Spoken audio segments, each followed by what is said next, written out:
A las 11:47 de la mañana del martes, los controladores aéreos del Aeropuerto Internacional de la Ciudad de México captaron las primeras señales de alerta provenientes de un vuelo privado con matrícula VBK, que llegaba desde Culiacán, Sinaloa. La aeronave, un Cessna Citation CJ3 más diseñado para transportar hasta 8 pasajeros, había despegado de la capital sinaloense a las 9:23 bajo condiciones climáticas que parecían normales. Sin embargo, algo en los intercambios de radio entre la torre de control y el piloto levantó las sospechas del supervisor de tráfico aéreo, quien, siguiendo su instinto y experiencia, decidió activar de inmediato los protocolos de seguridad para situaciones de alto riesgo.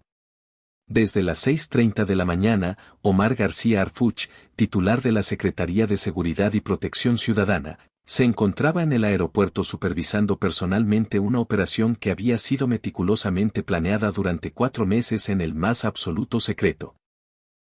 Este operativo, resultado de una colaboración sin precedentes con agentes de la DEA, comenzó a gestarse en febrero tras la intercepción de comunicaciones que revelaron una ruta aérea clandestina utilizada para transportar fentanilo desde el noroeste de México hacia varios puntos de distribución en el país, antes de ser exportado a Estados Unidos. Equipos especializados en la lucha contra el narcotráfico se posicionaron estratégicamente en el hangar número 7 desde las 10:15, siguiendo un plan detallado que la Fiscalía General de la República había revisado y autorizado apenas 2 días antes. Para garantizar la seguridad del operativo, la pista de aterrizaje 5L/23R fue despejada gradualmente de vuelos comerciales, creando un corredor exclusivo que permitió ejecutar la intervención sin poner en riesgo las operaciones regulares del aeropuerto más concurrido de México. El piloto, identificado posteriormente como Carlos Herrera Montoya, de 38 años y con una licencia de piloto comercial emitida en 2019, comenzó a mostrar signos evidentes de nerviosismo durante las comunicaciones con la torre. Sus solicitudes repetitivas para confirmar el rumbo, acompañadas de un temblor notable en la voz, no pasaron desapercibidas para los controladores, quienes habían sido informados previamente sobre la naturaleza delicada del operativo. Según la documentación presentada, el vuelo transportaba únicamente a 2 pasajeros, Rodrigo Mendoza Salinas, un empresario de 52 años con domicilio en Guadalajara, Jalisco, registrado como comerciante de maquinaria industrial, y María Elena Vázquez Herrera, de 29 años, quien se identificaba como su asistente personal y encargada de logística. Ambos habían pasado sin problemas los controles de seguridad en el aeropuerto de Culiacán, presentando documentos en regla que no levantaron sospechas. A las 12:15, las ruedas del Cessna tocaron la pista con un impacto que resonó en los sistemas de monitoreo del aeropuerto. Siguiendo instrucciones precisas de la torre, la aeronave fue dirigida hacia una zona de inspección federal, donde ya aguardaban equipos de intervención altamente capacitados, provenientes de distintas regiones del país. Entre ellos se encontraba un grupo de agentes de la DEA, liderados por James Mecho, un experimentado supervisor con 23 años de trayectoria en operaciones antinarcóticos y más de 200 decomisos importantes en su haber. Mecho, quien había llegado a la Ciudad de México en un vuelo especial desde Dallas a las 7:45, mantenía comunicación directa con García Arfuch para coordinar cada detalle del operativo, asegurando una ejecución impecable. La colaboración entre México y Estados Unidos había alcanzado un nivel excepcional, con intercambio constante de inteligencia a través de canales encriptados durante las 72 horas previas, ajustando el plan según nueva información obtenida. Cuando los motores del avión se apagaron completamente a las 12:18, un silencio cargado de tensión se apoderó del hangar que funcionaba como centro de operaciones.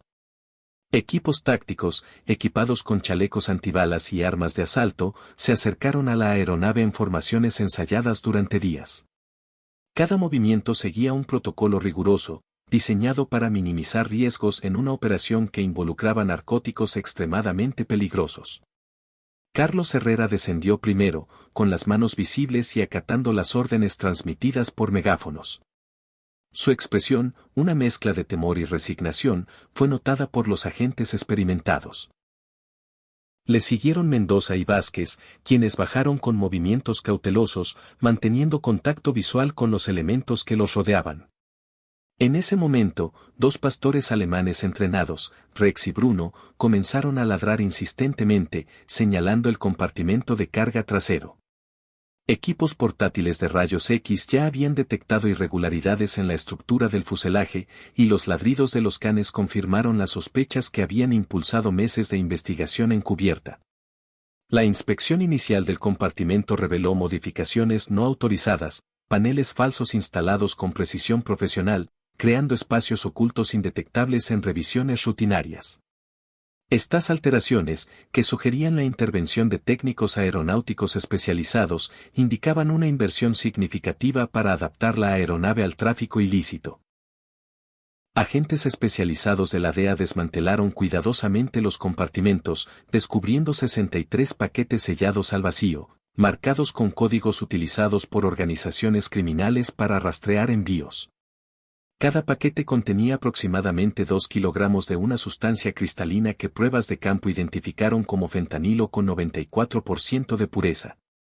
El total decomisado fue de 127 kilogramos, uno de los mayores aseguramientos de este narcótico en la historia reciente de México, con un valor estimado en el mercado negro estadounidense de más de $15 millones, aunque su precio en las calles podría multiplicarse al mezclarse con otras sustancias. Los 3 ocupantes fueron trasladados de inmediato a las oficinas de la Fiscalía General de la República en la Ciudad de México, donde comenzaron interrogatorios individuales bajo estrictos protocolos para casos de crimen organizado. Rodrigo Mendoza permaneció en silencio durante las primeras 4 horas, pero comenzó a mostrar signos de ansiedad al ser confrontado con las pruebas físicas del decomiso, incluyendo imágenes detalladas de los compartimentos ocultos. Registros comerciales indicaban que su empresa, con oficinas en Guadalajara, Tijuana y Hermosillo, declaraba ingresos anuales de 2.3 millones de pesos, un monto que contrastaba con su lujoso estilo de vida, evidenciado por una residencia en Zapopan valuada en 12 millones de pesos y una casa en Puerto Vallarta de 8 millones. Mendoza solicitó repetidamente contactar a su abogado, Fernando Quintero Campos, un penalista conocido por representar a figuras del crimen organizado, pero las autoridades mantuvieron el caso en reserva para evitar filtraciones que pudieran afectar investigaciones en curso. El punto de quiebre llegó a las 16:30 del miércoles, cuando Mendoza, enfrentado a la abrumadora evidencia y consciente de los cargos federales que podrían implicar décadas de prisión en México o Estados Unidos, decidió colaborar.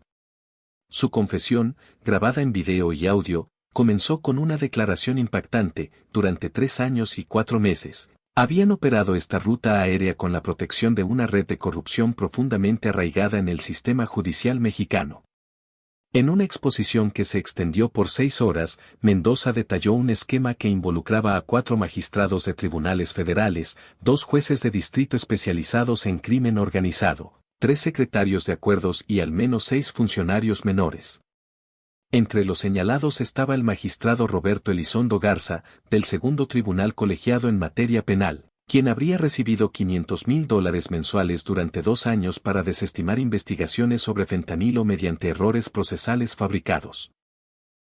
Los sobornos se canalizaban a través de 23 empresas fantasmas registradas en Islas Caimán, Belice y Panamá, utilizando transferencias fraccionadas o entregas de efectivo en propiedades privadas. Mendoza conservaba registros fotográficos y videos de estas transacciones como medida de protección, evidencia que ahora fortalecía los casos contra los implicados. La investigación también destapó conexiones internacionales. Mendoza reveló que la organización mantenía vínculos con el Cartel de Medellín para adquirir precursores químicos, transportados desde Buenaventura, Colombia, al puerto de Manzanillo en contenedores modificados. Estos insumos se procesaban en laboratorios clandestinos en Sinaloa, supervisados por químicos reclutados en universidades mexicanas y colombianas. Datos de la DEA confirmaron que la organización operó 47 vuelos similares en 18 meses, transportando entre 80 y 150 kilogramos de fentanilo por vuelo, utilizando aeropuertos en Hermosillo, Mazatlán, Guadalajara y Tijuana para diversificar rutas y evadir controles. El Consejo de la Judicatura Federal suspendió de inmediato a los funcionarios señalados, iniciando investigaciones administrativas que podrían derivar en destituciones. La Fiscalía abrió 11 carpetas por delitos como cohecho, tráfico de influencias y asociación delictuosa, asignadas a fiscales especializados con protección especial. La evidencia, que incluía registros bancarios, interceptaciones telefónicas y documentos internos del Poder Judicial, fue recopilada durante 8 meses por un equipo de élite que reportaba directamente al fiscal general. El caso generó un terremoto político. Marcelo Ebrard fue convocado al Senado para explicar las fallas que permitieron esta red de corrupción. Organizaciones como Transparencia Mexicana exigieron una comisión investigadora independiente, mientras que la CNDH abrió una pesquisa por posibles violaciones a derechos humanos durante las detenciones. La Suprema Corte convocó una sesión extraordinaria y el presidente ordenó revisar los protocolos de seguridad en aeropuertos. Este operativo, un hito en la cooperación bilateral, ha fortalecido las relaciones México-Estados Unidos. El secretario de Estado estadounidense elogió el compromiso mexicano, marcando un cambio en el tono de la colaboración en seguridad. Con más arrestos esperados en los próximos meses, este caso promete transformar la lucha contra el narcotráfico en la región, mientras expone las profundas fallas en el sistema judicial mexicano.